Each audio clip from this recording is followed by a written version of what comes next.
السلام علیکم۔ شکاریات سیریز میں جو کہانی میں آپ کے لیے لے کر آئی ہوں اس کا عنوان ہے ہیرو آف کینیا۔ ان دنوں میں پورٹ فرینکوے میں مقیم تھا کہ کندو سے محکمہ سیر و سیاحت کا ایک خط ملا جس میں کندو کے پراسرار واقعات کی پوری تفصیل کے علاوہ مجھے کندو آنے کی دعوت دی گئی۔ ان پراسرار واقعات کے متعلق آئے دن اخباروں میں خبریں شائع ہوتی رہتی تھیں جن میں ان تمام واقعات کا ذمہ دار کسی غیر مرئی ہستی کو ٹھہرایا جاتا تھا، لیکن محکمہ سیر و سیاحت کے خط سے معلوم ہوا کہ غیر مرئی ہستی کا شوشہ محض توہم پرست لوگوں کی اختراع تھی۔ میں ان دنوں بہت مصروف تھا۔ فرانسویل کے جنگلات میں ایک مست ہاتھی نے تباہی مچا رکھی تھی۔ بڑی کوششوں کے باوجود بھی اسے رام نہ کیا جا سکا تھا۔ میں نے اس کے متعلق پہلے ہی سے تمام معلومات حاصل کر لی تھی اور جانے کے لیے بالکل تیار تھا، لیکن محکمہ سیر و سیاحت کے ایک افسر نے تار کے ذریعے مجھے جلد از جلد آنے کی تاکید کی۔ آخر مجھے فرانسویل جانے کا پروگرام ترک کر کے دوسرے دن کندو روانہ ہونا پڑا۔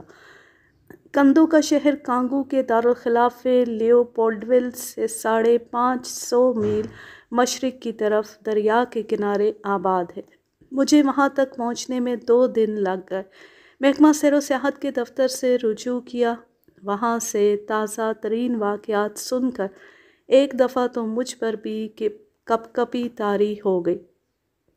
کسی نادیدہ مخلوق نے 3 سیاحوں کا گلا گھونٹ کر خون چوس لیا تھا۔ ان 3 سیاحوں کی لاشیں کانگو ہاؤس کی تعمیر کرنے والے مزدوروں نے دیکھی تھی۔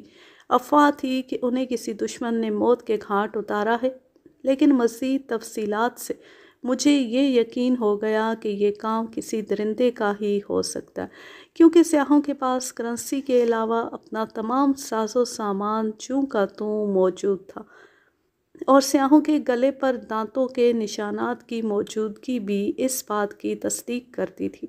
مجھے بتایا گیا کہ اب تک اس جنگل میں تقریباً 26 افراد اور 30 مویشی غائب ہو چکے۔ بے تواقی کا جنگل کندو سے 14 میل کے فاصلے پر واقع ہے۔ ان دنوں اس جنگل کے دامن میں ایک چھوٹی سی پہاڑی پر کانگو ہاؤس کی تعمیر کا کام زور و شور سے جاری تھا۔ یہاں کے پراسرار واقعات نے مزدوروں کو اس قدر ہراساں کر رکھا تھا کہ وہ مکان کی 4 دیواری ہی میں مقید ہو کر رہ گئے تھے۔ میں نے سارا جنگل چھان مارا، متعلقہ افراد سے جس قدر معلومات حاصل ہو سکتی تھیں حاصل کی۔ مختلف جگہوں کے معائنے کے بعد میں نے اپنا ہیڈ کوارٹر کانگو ہاؤس سے 2 میل مغرب کی طرف قائم کیا، کیونکہ بیشتر وارداتیں اسی علاقے میں ہوئی تھیں۔ بے تواقی کا جنگل عام جنگلوں کی طرح نہ تھا۔ خط استوا پر واقع جنگلات تو ویسے بھی بہت گھنے ہوتے، لیکن بے تواقی کا یہ جنگل تمام جنگلوں سے زیادہ گھنا تھا، جس میں منکونا، ناریل، مہاگنی، بانس اور ربڑ کے بے شمار درخت تھے۔ بیری اور پھلاہی کی قسم کی جھاڑیاں اس قدر اگی ہوئی تھیں کہ جنگل میں آسانی سے گزرنا بہت مشکل تھا۔ بعض اوقات ایک فرلانگ کا فاصلہ طے کرنے کے لیے 2-3 میل کا لمبا چکر کاٹنا پڑتا۔ زمین بھی اونچی نیچی تھی۔ گہرے غار بکثرت موجود تھے جن کے کنارے لمبی لمبی گھاس اور جڑی بوٹیاں اس قدر تھیں کہ غاروں کا پتہ ہی نہیں چلتا تھا۔ بے تواقی کے جنگل میں سب سے پہلی واردات 1 سال پہلے ہوئی تھی۔ کسی نادیدہ مخلوق نے ایک مقامی گوالے کو مار کر اس کی لاش ایک گڑھے میں پھینک دی تھی۔ کافی تحقیقات کے باوجود بھی گوالے کی موت کے اسباب معلوم نہ ہو سکے تھے۔ لوگ توہم پرستی میں الجھے رہے، لیکن آہستہ آہستہ یہ خیال عام ہوتا گیا کہ جنگل میں کوئی خونخوار درندہ ضرور موجود ہے۔ پہلے تو مقامی آبادی نے اس پراسرار مخلوق کے متعلق خود کھوج لگانے کی کوشش کی، لیکن جب ناکامی ہوئی تو انہوں نے حکومت سے درخواست کی۔ پیشہ ور شکاریوں نے بھی بساط بھر کوشش کی۔ مصیبت یہ تھی کہ وارداتیں مختلف اوقات میں مختلف مقامات پر ہوتی تھیں۔ بعض دفعہ تو یہ یقین کرنا پڑتا کہ جنگل میں ایک سے زیادہ آدم خور موجود ہیں۔ میں نے جنگل کا ایک سرے سے دوسرے سرے تک معائنہ کیا۔ کئی واقعات اور شہادتوں سے یہ اندازہ ہو گیا کہ جنگل کی اس پراسرار مخلوق کا پتہ چلانا اور اسے کیفر کردار تک پہنچانا نسبتاً مشکل ہوگا۔ میں نے اہم مقامات کے فاصلے اور ان کے نشیب و فراز کے متعلق معلومات کا اندراج شروع کر دیا۔ میں نے حکومت سے درخواست کی کہ مجھے ضروری سامان اور چند نڈر آدمی دیے جائے تاکہ جس قدر جلد ہو سکے میں اس خونخوار ہستی کا صفایا کر سکوں۔ جلد ہی 4 مسلح آدمی میرے ہیڈ کوارٹر پہنچ گئے۔ مجھے یہ دیکھ کر بڑی خوشی ہوئی کہ میرا ایک پرانا دوست جامر بھی ان میں موجود تھا۔ جامر میرے ساتھ کینیا اور یوگینڈا کی مہمات میں شامل تھا۔ مجھے اس سے زیادہ بہتر آدمی ملنا مشکل تھا۔ میں نے باقی تمام افراد کو واپس کر دیا۔ جامر کے ساتھ مل کر میں نے اپنی سرگرمیاں تیز کر دیں۔ ہم نے اس جگہ کا معائنہ کیا جہاں تھوڑی مدت پہلے 3 سیاحوں کی موت واقع ہوئی تھی۔ جنگل کا یہ حصہ اتنا گھنا نہ تھا۔ اس کے پاس ہی ایک عجوبہ روزگار چشمہ پایا جاتا ہے جس کا پانی نیلے تیل کی مانند ہے۔ غالباً اسی چشمے کی لگن سیاحوں کو جنگل کے اس حصے میں کشاں کشاں لے آئی تھی۔ نشانات کی تلاش شروع کر دی مگر بے سود۔ دور دور تک کسی درندے کے گزرنے کا کوئی نشان نہ تھا۔ شاید زمین کی سختی نے کوئی نقش جمنے نہ دیا تھا۔ یہاں اس قدر سناٹا تھا کہ پرندوں کے پھڑپھڑانے کی آواز سے اس قدر دہشت طاری ہو جاتی کہ کسی خونخوار درندے کی آمد کا گمان ہونے لگتا۔ تمام دن آوارہ گردی میں گزرا۔ شام کو میں اور جامر ہیڈ کوارٹر میں اگلے روز کے پروگرام کی تفصیلات طے کر رہے تھے کہ کانگو ہاؤس کا چیف انجینئر چند مسلح افراد کے ساتھ ہمارے پاس آیا۔ اس نے بتایا کہ ایک مزدور دوپہر سے لاپتہ ہے۔ وہ دھوپ میں کپڑے پھیلانے نکلا تھا مگر واپس نہیں آیا۔ اسے کوئی درندہ اٹھا کر لے گیا ہے۔ کیا آپ کو یقین ہے کہ مزدور کو درندہ اٹھا کر لے گیا ہے؟ ہاں، میں نے تمام مزدوروں کو ہدایات دے رکھی ہیں کہ وہ تعمیر سے زیادہ دور نہ جائیں۔ اگر وہ کسی کام کو جائیں تو اطلاع دے کر جائیں۔ وہ مزدور اب تک واپس نہیں آیا۔ شام ہو چکی تھی۔ چاند نکلنے میں تھوڑی ہی دیر باقی تھی۔ ہم نے چاند نکلنے کا انتظار کیا۔ بارش ہو چکی تھی اس لیے یہ جاننے کا اچھا موقع تھا کہ وہ پراسرار ہستی مرائی ہے یا غیر مرائی۔ M84 کی رائفل، ایک ریوالور، ٹارچ اور دیگر ضروری سامان لے کر ہم چیف انجینئر کی معیت میں کانگو ہاؤس کی زیر تعمیر عمارت کی طرف روانہ ہو گئے۔ راستہ دشوار ضرور تھا لیکن کسی حادثے کے بغیر کٹ گیا۔ ہم نے کانگو ہاؤس کے باہر تمام زمین کا معائنہ کیا۔ کسی درندے کے ناخن تک کا نشان نہ مل سکا۔ میرا ذہن بھی اس نادیدہ مخلوق کو پراسرار اور غیر مرئی سمجھنے لگا۔ ادھر دیکھیے، جامر نے 20 گز کے فاصلے پر ایک چٹان کی طرف اشارہ کرتے ہوئے کہا۔ چٹان کے نچلے حصے میں زمین پر پنجے کا نشان تھا جو شاید کسی جانور کے پھسلنے کی وجہ سے پڑ گیا تھا۔ نشان دیکھ کر بھی کوئی اندازہ نہ ہو سکا کہ وہ کس جانور کا پنجہ ہے۔ ہم نے اس کے ارد گرد 30 گز زمین کا چپا چپا چھان مارا لیکن ہمیں کوئی دوسرا نشان نہ مل سکا۔ صورتحال پیچیدہ ہوتی جا رہی تھی۔ اب تک یہ مسلمہ بات تھی کہ کوئی نادیدہ مخلوق مزدور کو اٹھا کر لے گئی تھی۔ اگر وہ درندہ تھا تو اس کے پنجوں کے واضح نشانات کے دھبے بن جانے لازمی تھے۔ 50 گز کے فاصلے پر ہم نے ایک اونچی چٹان سے ہم نیچے اترے تو 2 مدھم نشانات ملے جس کے تھوڑے فاصلے پر خون کا ایک دھبا تھا۔ یہ کسی ذہین مخلوق کا کارنامہ ہی ہو سکتا ہے جس نے چٹانوں پر چل کر اور اپنے پنجوں کے واضح نشانات چھوڑے بغیر ایک انسان کو ہضم کر لیا۔ جامر نے طویل سوچ بچار کے بعد کہا۔ اب شکوک و شبہات کی دیواریں گر چکی تھیں۔ مقامی لوگوں نے تو اسے خواہ مخواہ غیر مرئی ہستی بنا رکھا تھا۔ درندے کی تھوڑی سی ذہانت نے اسے دشمنوں سے بچائے رکھا تھا۔ لیکن وہ درندہ کون ہو سکتا ہے؟ شیر اور شیرنی سے ایسی توقع فضول تھی۔ اب ہمیں پنجوں کے واضح نشانات کی تلاش تھی جن کو دیکھنے کے بعد ہم اس ذہین درندے کے متعلق حتمی رائے قائم کر سکتے تھے۔ ہمیں کسی جگہ بھی کوئی واضح نشان نہ مل سکا۔ ہم جنگل کی طرف چل دیے۔ رات کے وقت جنگل میں عجیب سماں ہوتا ہے۔ جنگل کا محیط سناٹا رگوں پہ میں وحشت کا رس گھولتا رہتا ہے۔ درخت کے ہر سائے پر کسی نہ کسی درندے کا گمان ہونے لگتا ہے۔ جنگل کا یہ حصہ کافی گھنا تھا جس میں چاندنی کی حقیقت ایک آدھ کرن کے سوا کچھ نہ تھی۔ بار بار ٹارچ سے روشنی کرنی پڑتی۔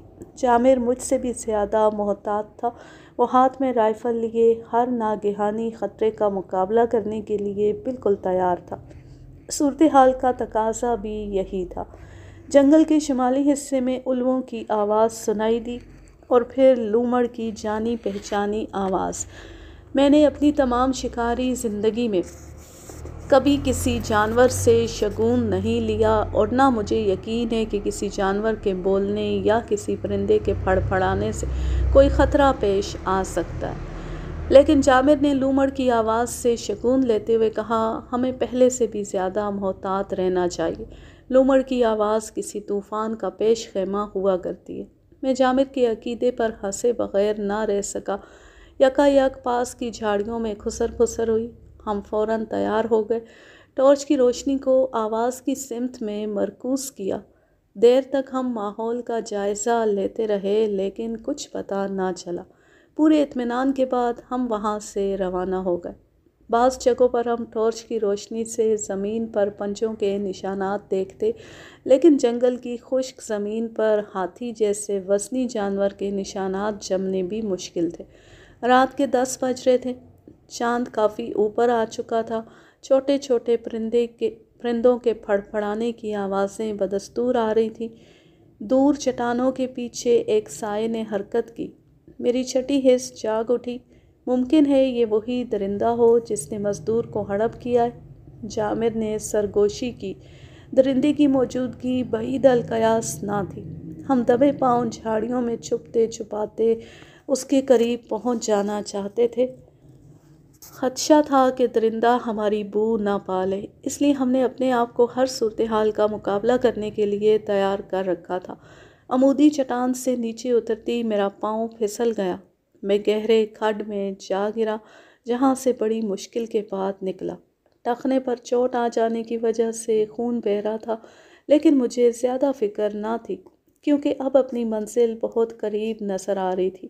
ہم درندے کے اتنے قریب پہنچ چکے تھے کہ ہڈیاں چبانے کی آواز بخوبی سن سکتے تھے۔ درندہ داہنی طرف ہوا تو چاند کی روشنی تھوڑی دیر کے لیے اس پر پڑی۔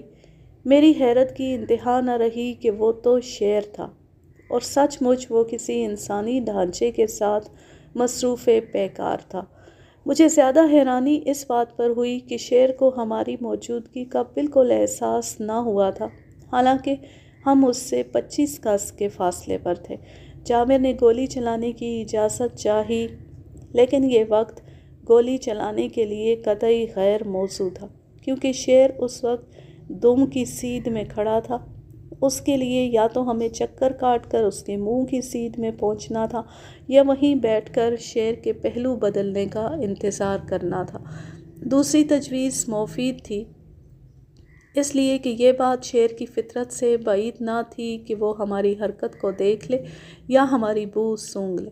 ویسے بھی ہمیں اس کے منہ کی سیدھ میں پہنچنے کے لیے یا تو خاردار جھاڑیوں سے گزرنا پڑتا یا 1 میل لمبا چکر کاٹنا پڑتا۔ جنگل کے ایک حصے سے کوئل کے کوکنے کی آواز بلند ہوئی تو شیر نے اپنا سر اوپر اٹھایا اور پھر جلد ہی پہلو بدل دیا۔ میں اور بھی حیران ہوا۔ وہ جانور شیر نہیں تھا بلکہ چرخ تھا۔ چرخ کی کھال اور جسامت بالکل شیر کی مانند ہوتی ہے، لیکن اس میں شیر جیسا دبدبا نہیں ہوتا۔ اکثر شکاری چرخ کو شیر سمجھ کر اس کے پیچھے لگے رہتے اور نتیجتاً وقت کے ساتھ اپنی جان بھی گنوا بیٹھتے ہیں۔ ہمارے اعصاب جو تھوڑی دیر پہلے تن گئے تھے اب معمول پر آ گئے۔ میں نے مزید تسلی کے لیے ٹارچ کی روشنی چرخ پر پھینکی۔ اس نے سر اٹھایا اور صورتحال کا جائزہ لینے کے لیے بھاگ کھڑا ہوا۔ ہم نے گولی چلانی مناسب نہ سمجھی کیونکہ بعض اوقات ایسی حماقت خطرات کا پیش خیمہ بن جاتی ہے۔ ہم نے اس جگہ کا معائنہ کیا جہاں تھوڑی دیر پہلے چرخ کھڑا تھا۔ وہ واقعی ایک انسان کی لاش تھی جس کے صرف بازو، ٹانگیں اور کھوپڑی سلامت رہ گئی تھی، جسم کے باقی اعضاء غائب تھے۔ شاید کسی درندے نے ان اعضاء سے اپنا پیٹ بھر لیا تھا۔ یہاں زیادہ دیر تک ٹھہرنا غیر مناسب تھا۔ خدشہ تھا کہ درندہ کسی وقت بھی اپنے چھوڑے ہوئے شکار کی طرف آئے گا۔ میں نے سوچ بچار کے بعد مچان بنانے کا فیصلہ کیا، لیکن آس پاس کے درختوں میں کوئی بھی مچان کے لیے موضوع نہ پایا۔ مچان بنانے کے لیے درخت کا گھنا ہونا ضروری ہوتا ہے۔ کافی دیکھ بھال کے بعد میں نے 40 گز کے فاصلے پر قدلے ڈھلان جگہ پر واقع مہاگنی کے ایک درخت پر مچان بنانے کا فیصلہ کیا۔ ابھی ایک ہی شاخ توڑی تھی کہ شہد کی مکھیوں کا چھتا مجھ پر آ گیا۔ تمام مکھیاں جسم کے ننگے حصوں سے چمٹ گئی تھی۔ میں نے بغیر سوچے سمجھے درخت سے چھلانگ لگا دی۔ میں ایک خاردار جھاڑی میں الجھ کر آسمان سے گرا کھجور میں اٹکا کا مصداق بن گیا تھا۔ جامر بیچارہ بھی خوفزدہ ہو چکا تھا۔ اس نے بڑی مشکل کے بعد مجھے کانٹوں سے چھڑایا۔ اس وقت درندہ آ جائے تو کیا ہو، یہ سوچ کر میرے حواس اڑ گئے۔ جسم پر کانٹوں کی کافی خراشیں آ گئی تھیں جن سے تھوڑا تھوڑا خون بہہ رہا تھا۔ مکھیوں کے ڈنک بڑے اذیت ناک تھے۔ جسم پھول کر غبارہ ہو چکا تھا۔ ایک دو مکھیوں نے تو عین میری آنکھوں پر ڈنک مار دیا تھا۔ میری آنکھیں آہستہ آہستہ بند ہو رہی تھی۔ اب جنگل سے نکل جانے میں عافیت تھی، لیکن مصیبت یہ تھی کہ ہم راستہ بھول چکے تھے۔ درندے کو شکار کرنے کی بجائے اب اپنے بچاؤ کی فکر پڑ گئی تھی۔ میں نے اپنے آپ کو نئے خطرے کے لیے تیار کر لیا۔ درندہ کسی بھی جھاڑی سے ہم پر حملہ آور ہو سکتا تھا۔ میں نے جامر کو بھی سخت محتاط رہنے کی ہدایت کی۔ میں یہ سفر اپنی شکاری زندگی میں کبھی نہیں بھول سکتا۔ اس گھڑی میں دیکھنے سے بالکل لاچار تھا۔ درد کی ٹیسوں کے علاوہ ناگہانی خطرات کا احساس بھی مسلط تھا، اور لطف یہ کہ راستے کا کچھ پتہ نہ چلتا تھا۔ کبھی تو ہم جھاڑیوں کے جھنڈ میں بھٹکتے پھرتے اور کبھی چٹانوں اور غاروں کے پیچ و خم میں الجھ کر رہ جاتے۔ میری دونوں آنکھیں بند ہو چکی تھیں۔ میں اب مکمل طور پر جامر کے رحم و کرم پر تھا۔ چٹانوں کے طویل سلسلوں کو عبور کرنے کے بعد ہم بمشکل رات کے 1:30 بجے کانگو ہاؤس پہنچے۔ جب مجھ پر بے ہوشی طاری ہو گئی، ہوش آیا تو ایک دراز قد امریکی ڈاکٹر میرے سرہانے کھڑا تھا۔ اس نے بتایا کہ مکھیوں نے 16 جگہوں پر ڈنک مارے تھے اور میرا بچ جانا معجزے سے کم نہیں۔ میں 3 دن بستر پر پڑا رہا۔ اس دوران میں مجھے درندے کی تازہ وارداتوں کی اطلاع پہنچتی رہی۔ درندے نے صبح سویرے ایک اچھی خاصی آبادی میں کوہلو کے بیل پر حملہ کر کے اسے ہلاک کر دیا تھا۔ میں درندے کی اس جرأت پر انگشت بدندہ تھا۔ میں نے اسی وقت جانے کا فیصلہ کیا، لیکن ڈاکٹر نے منع کر دیا۔ 2 دن کے بعد جامر کے ساتھ اپنے ہیڈ کوارٹر چلا آیا، جہاں ہم نے نئے سرے سے پروگرام مرتب کرنا شروع کر دیا۔ دوسرے دن جب مرغان سحر نے گیت آلاپنے شروع کیے تو ہم ہیڈ کوارٹر سے روانہ ہوئے۔ یہی وہ وقت ہوتا ہے جسے درندہ اپنی منمانی کے لیے موزوں سمجھتا ہے، خصوصاً جب وہ جنگل سے باہر شکار کرنے والا ہو۔ ہم ایک پگڈنڈی پر چلنے لگے۔ جنگل میں بدستور تاریکی چھائی ہوئی تھی۔ آج ہم نے مصمم ارادہ کر لیا تھا کہ بے گناہ لوگوں کو آدم خور درندوں سے نجات دلا کر ہی رہیں گے۔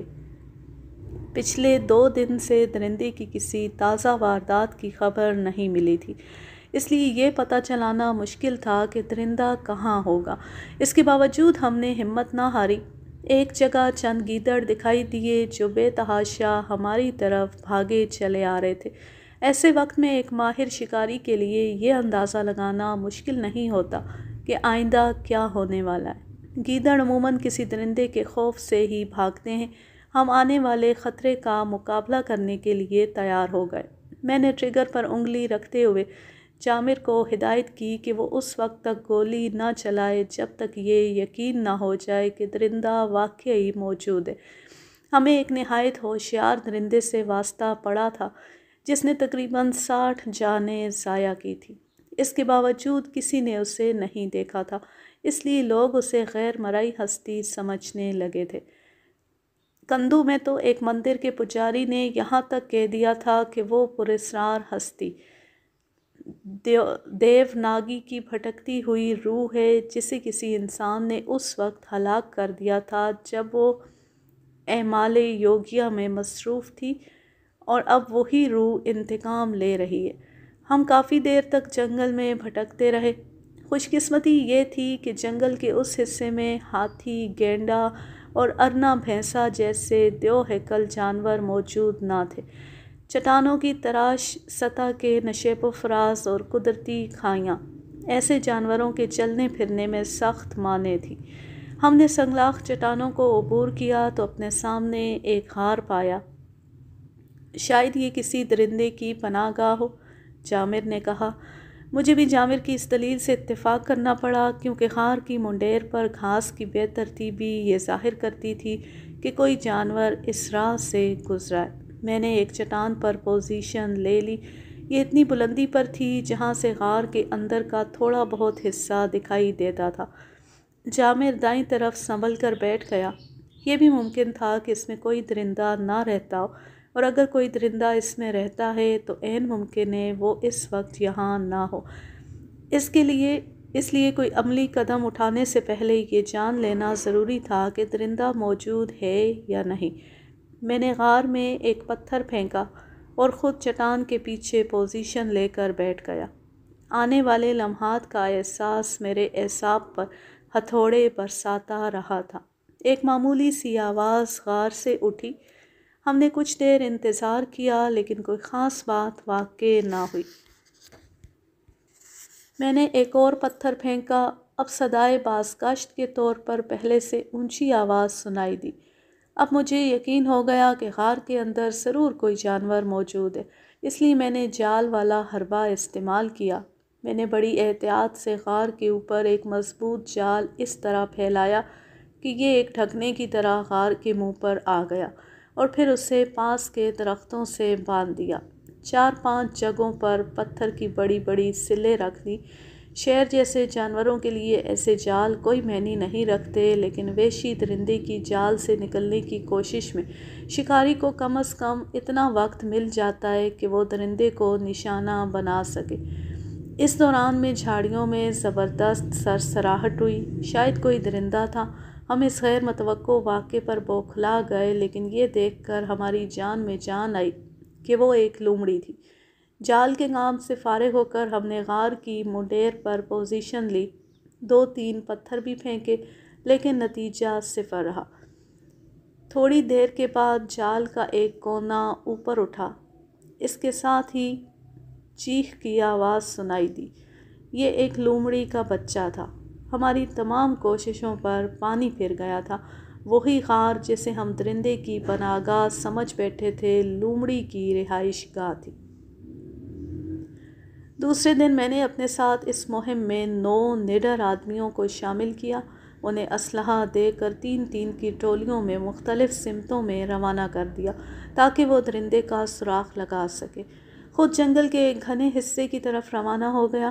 جنگل کا یہ حصہ سنکونا کے درختوں سے بھرا پڑا تھا، جن میں اکثر درخت جوں کے توں موجود تھے، لیکن بعض درختوں کی چھالیں غائب تھیں۔ تھوڑی دور جانے کے بعد مجھے جھاڑیوں کے پس منظر میں آوازیں سنائی دیں، اور پھر ایک گولی چلنے کی آواز سنائی دی۔ شاید درندہ موت کے گھاٹ اتر چکا ہے، میں نے دل میں سوچا۔ میں جلد از جلد موقع پر پہنچنا چاہتا تھا، لیکن خاردار جھاڑیوں کی وجہ سے تمام راستے مسدود ہو چکے تھے۔ ناچار درختوں پر چڑھنا پڑا۔ میں درختوں کی شاخوں کی مدد سے جھاڑیاں پھلانگنے میں کامیاب ہو گیا۔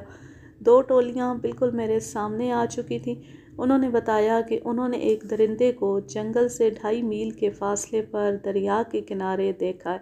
میں فوراً اسی سمت روانہ ہو گیا۔ دوسرے آدمیوں کو مختلف سمتوں میں روانہ کر دیا۔ جب میں دریا کے کنارے پہنچا تو وہاں کوئی درندہ موجود نہ تھا۔ دریا کی گیلی ریت پر درندے کے پاؤں کے نشانات موجود تھے۔ تھوڑی فاصلے پر خاصی مقدار میں خون بھی موجود تھا۔ شاید درندے نے تازہ شکار کیا۔ میں بڑبڑایا۔ میں نے درندے کا تعاقب کرنا شروع کر دیا۔ اب تک میں 1 میل کا فاصلہ طے کر چکا تھا۔ اچانک جھاڑیوں میں سرسراہٹ ہوئی۔ مجھے یقین ہو گیا کہ درندہ موجود ہے۔ میں ایک لمبا چکر کاٹ کر اس جھاڑی کے عین شمال میں ایک اونچی جگہ پر پہنچ گیا۔ کافی دیر جھاڑیوں کی طرف دیکھتا رہا۔ ہڈیاں چبانے کی آواز سنائی دے رہی تھی لیکن درندہ دکھائی نہیں دے رہا تھا۔ میں نے ٹارچ کی روشنی اس پر پھینکی۔ گول گول آنکھیں دکھائی دی۔ میں نے ایک دفعہ پھر ٹارچ کی روشنی کو جھاڑی کے اس حصے پر مرکوز کیا لیکن اس دفعہ بھی چمکتی ہوئی آنکھوں کے سوا کچھ بھی دکھائی نہ دیا۔ میں نے فاصلے کا جائزہ لیا۔ میں کوئی 100 گز کے فاصلے پر کھڑا تھا۔ چونکہ جھاڑی کی بناوٹ دیکھ چکا تھا اس لیے واضح نشانہ لینے کے لیے بائیں طرف سرکنا ضروری تھا۔ میں تیزی سے سنکونا کے ایک درخت پر چڑھ گیا۔ ٹارچ کی روشنی جھاڑی پر پھینکی لیکن پھر بھی کچھ دکھائی نہ دیا۔ شاید میں اس جھاڑی کا محل وقوع بھول چکا تھا۔ میں نے ایک اور جھاڑی پر روشنی پھینکی لیکن پھر بھی کچھ دکھائی نہ دیا۔ یکا یک ایک زبردست گرج نے میرے ہوش و حواس معطل کر دیے۔ کسی درندے نے مجھ پر چھلانگ لگائی تھی۔ ایک پنجہ میری کمر سے ٹکرایا اور پھر مجھے کوئی ہوش نہ رہا۔ مجھے سردی کا احساس ہوا تو میری آنکھ کھل گئی۔ سورج غروب ہونے کو تھا۔ میں ایک جھاڑی کے بالکل اوپر درخت کی بے شمار ٹہنیوں میں الجھا ہوا تھا۔ میرا ایک دوست میرے پاس موجود تھا۔ دوسرے 3 دوست درخت کے ارد گرد پہرا دے رہے تھے۔ جامد نے بتایا جو ہی ہم نے فائر کی آواز سنی ہم دوڑے دوڑے آئے۔ ایک درندہ جو چیتے کے مشابہ تھا جھاڑیاں پھلانگتا ہوا بھاگ رہا تھا۔ ہم نے سمجھا شاید آپ کے ہاتھوں زخمی ہو چکا ہے اس لیے ہم نے اس کا تعاقب شروع کر دیا لیکن بڑی تگ و دو کے بعد بھی ہم اسے دوبارہ پا لینے میں کامیاب نہ ہو سکے۔ مجھے اپنی رائفل یاد آ گئی۔ میں حیران تھا کہ پہلا فائر کس نے کیا ہے لیکن جب رائفل میرے سامنے لائی گئی تو اس کی گولی نکل چکی تھی۔ شاید درختوں کی شاخوں کے دباؤ سے ٹریگر دب گیا تھا۔ میں 14 فٹ کی بلندی سے گر کر شاخوں میں الجھ گیا تھا۔ اگر شاخیں میرے وزن کو نہ سہارتیں تو میں ایک گھنی جھاڑی میں بری طرح الجھ کر رہ جاتا۔ اب یہ بات واضح ہو چکی تھی کہ وہ خونخوار درندہ چیتا تھا۔ ہم نے اس جگہ کا معائنہ کیا جہاں چند گھنٹے پہلے چیتا چیر پھاڑ میں مصروف تھا۔ وہ ایک ہرن تھا جس کے بازو اور ٹانگیں ہی محفوظ رہ سکی تھی۔ یہ درندہ آسانی سے قابو نہ آ سکے گا۔ ہمیں پہلے سے بھی زیادہ تگ و دو کر کے اس درندے کو کیفر کردار تک پہنچانا ہوگا۔ شام کا اندھیرا پھیل چکا تھا۔ چھوٹے چھوٹے جانور اپنے ٹھکانوں کی طرف واپس آ رہے تھے۔ پرندے اپنے گھونسلوں کی طرف محو پرواز تھے۔ دور پہاڑوں کے افق پر پھیلی ہوئی شفق تیرگی میں گھلی جا رہی تھی۔ صلاح یہ ٹھہری کہ درندے کا تعاقب کیا جائے۔ ہم اس سمت میں روانہ ہو گئے جہاں چند گھنٹے پہلے چیتا بھاگ گیا تھا۔ روندی ہوئی جھاڑیاں چیتے کے گزرنے کی عینی شاہد تھیں۔ ہمیں تعاقب میں دشواری پیش نہ آئی۔ اچانک جھاڑیوں کا سلسلہ ختم ہو گیا۔ جنگل کے اس حصے میں بے شمار غار موجود تھے۔ اس لیے آگے بڑھنے سے پہلے یہ تسلی کر لینا ضروری تھا کہ چیتا ان غاروں میں موجود ہے یا نہیں۔ لیکن 1 گھنٹے کی مسلسل تلاش کے بعد بھی چیتے کی موجودگی ثابت نہ ہوئی۔ رات کا اندھیرا مکمل طور پر پھیل چکا تھا۔ اس وقت ہم ہیڈ کوارٹر سے تقریباً 4.5 میل شمال مغرب کی طرف تھے۔ ہم نے واپس جانے کا ارادہ ترک کر دیا کیونکہ رات کے وقت چیتے کو پا لینا زیادہ مشکل ہوتا ہے۔ جنگل کے کسی حصے سے اٹھی ہوئی مخصوص جانوروں اور پرندوں کی آوازوں سے یہ اندازہ لگانا آسان ہوتا ہے کہ چیتا اس وقت کہاں ہے۔ میں نے یہ فیصلہ کیا کہ وقت اس جگہ پر گزاروں جہاں کچھ دیر پہلے چیتے نے مجھ پر چھلانگ لگائی تھی۔ میرا خیال تھا کہ چیتا اپنے چھوڑے ہوئے شکار کی طرف ضرور آئے گا۔ راستے میں ایک جگہ چیتلوں کا ایک ہول بڑے آرام سے گزر گیا۔ ایسے وقت میں ایک ماہر شکاری کے لیے یہ جاننا مشکل نہیں ہوتا کہ خطرے کا کوئی امکان نہیں۔ اس کے بعد ہم واپس اسی مقام پر آ پہنچے جہاں چیتا اپنا شکار چھوڑ گیا تھا۔ میں نے بڑی احتیاط سے ٹارچ کی روشنی پھینکی لیکن نتیجہ صفر رہا۔ اس کے ساتھ ہی حفظ ما تقدم کے طور پر اپنی جگہ بھی بدلتا رہا۔ رات کے 12 بج رہے تھے لیکن چیتے کے آنے کے کوئی آثار نہ تھے۔ دن کی دوڑ دھوپ سے آنکھوں میں نیند کا خمار آ گیا تھا۔ میں نے جامر کو سو جانے کا مشورہ دیا لیکن جامر راضی نہ ہوا۔ وہ اصرار کر رہا تھا کہ پہلے ڈیوٹی وہ دے گا۔ اس پر میں جامر کو ہدایتیں دینے کے بعد سونے کے لیے موزوں جگہ کی تلاش میں چل پڑا۔ جلد ہی قدرے اونچی جگہ پر ایک کھائی میں رائفل لے کر سو گیا۔ مجھے یہ معلوم نہیں کہ میں کس وقت سو گیا لیکن جب آنکھ کھلی تو رات کے 2:30 بج رہے تھے۔ میں نے گرد و پیش کا جائزہ لیا۔ حیرت ہے کہ جامر نے مجھے ابھی تک نہیں جگایا حالانکہ میں 2.5 گھنٹے سو چکا ہوں۔ میرے دل میں جامر کے متعلق وسوسے جنم لینے لگے۔ ممکن ہے وہ کسی حادثے کا شکار ہو گیا ہو۔ یہ خیال آتی میں اٹھا اور چٹان پر کھڑا ہو گیا لیکن میرے پاؤں جم کر رہ گئے جب میں نے دیکھا کہ قدرے دائنی طرف 7 گز کے فاصلے پر چیتا نیند کی آغوش میں پڑا ہوا ہے۔ اب وقت تھا کہ چیتے کو نشانہ بنایا جائے لیکن میرے ہاتھ پاؤں بری طرح کانپ رہے تھے۔ شکاری کی زندگی میں کبھی ایسا اتفاق نہیں ہوا تھا۔ اگر چیتا میری بو پا لے گا تو کیا ہوگا؟